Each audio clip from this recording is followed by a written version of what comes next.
In the capital, Kiev, here's our international correspondent, Oleg Guerin. The rush to Kiev, a capital under attack. As we headed for the city this morning, there was little moving, apart from Ukrainian troops. But the Russians are watching from the skies, ready to strike, as they did here, just an hour outside the capital. Well, this is what we've come across on the road to Kiev. This convoy was obviously travelling to the city to be part of the defence of Kiev. This is an air defence missile system. It was hit yesterday. The smoke is still rising here. And here too, after an early morning strike on a block of flats near Kiev's Giuliani airport. The authorities here say it was a Russian missile strike that killed 2 people. It could have been many more, but plenty of locals had fled or taken cover in shelters. Yuri Shevchuk, who lives nearby, says the West must help Ukraine. I wanted to say for you, for your governments, because that we are in need, urgently in need, as soon as possible, as much as possible. We are in need anti-aircraft missiles, we are in need anti-tank missiles, we need ammunition. Is there any message that you would wish to send to President Putin? I wanted to say to President Putin that only one way for him, it's way to hell. Well, this is what Kiev woke up to this morning. All of this destruction is in a residential area in a European city. And there is a real sense here now that nowhere in the capital is safe. And so much of Kiev now looks like this, still standing, but bracing for impact.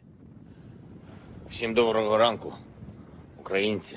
Ukraine's embattled president, Volodymyr Zelensky, took to the deserted streets, shooting a selfie video to reassure his people. Значить так, я тут. I am here, he said, and we will not lay down our arms. Far from it, we found Ukrainians taking up arms, forming volunteer brigades to defend the city alongside the local police. This volunteer, who goes by the nickname Maloy, said, "I don't want to live in Russia, and my brothers in arms don't want that either. We will defend this city, or I will die." The volunteers are looking for Russian saboteurs, said to be already in the city. Nearby, we met Nino, out walking her dog and venting her fury. We demand an end to the war, she says. We can do it with sanctions. We must isolate the aggressor country.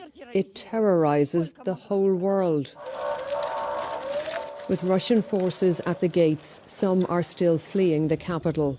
For now, the city remains in Ukrainian hands, but the battle may be just beginning. Oleg Guerin, BBC News, Kyiv. Well, this evening, in a major shift in policy, Chancellor Olaf Scholz says Germany will deliver weapons to Ukraine. These are set to include 1,000 anti-tank weapons and 500 Stinger surface-to-air missiles. The government in Berlin has also indicated it could now back plans to cut Russia off from the SWIFT international payment system. Our Europe editor, Katya Adler, joins us from Brussels. Katya, how significant are these announcements? Oh, it is really, really significant. I mean, we heard from the German Chancellor himself. He called this a watershed moment. You know, Germany traditionally, because of its role in the Second World War, has been very wary about getting involved in military conflict. But this aggression by Russia on Ukraine has put the German government under real pressure at home and also abroad from other Western allies. So Germany will not only be sending weapons directly to Ukraine itself, but it's also lifted some restrictions on German-made weapons owned by other countries, and so they can help Ukraine as well, like, for example, the Netherlands or the Baltic states, who have been waiting as well. And as you mentioned, I mean, Germany had been very opposed to rejecting Russia from SWIFT. That's that global financial transaction network. But today, ministers said they were working on a way of how they could remove Russia in a targeted way.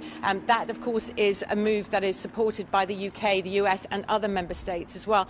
I think what we're seeing here is, you know, Germany, the EU as a whole, it's not exactly famed for very quick decision making. But what we're seeing right now in Ukraine is changing all of that. The EU right now is working on its third sanction package in a week. Whichever country I call, prime ministers or the president in the case of France, are talking all the time to other leaders in the EU, to the UK, to Joe Biden in the US as well. Tomorrow, EU foreign ministers meet and they'll talk about coordinating military action. And we're about to hear from the EU Commission Chief, Ursula von der Leyen, about action tonight. That will be any minute now. Katja, for the moment, thank you very much.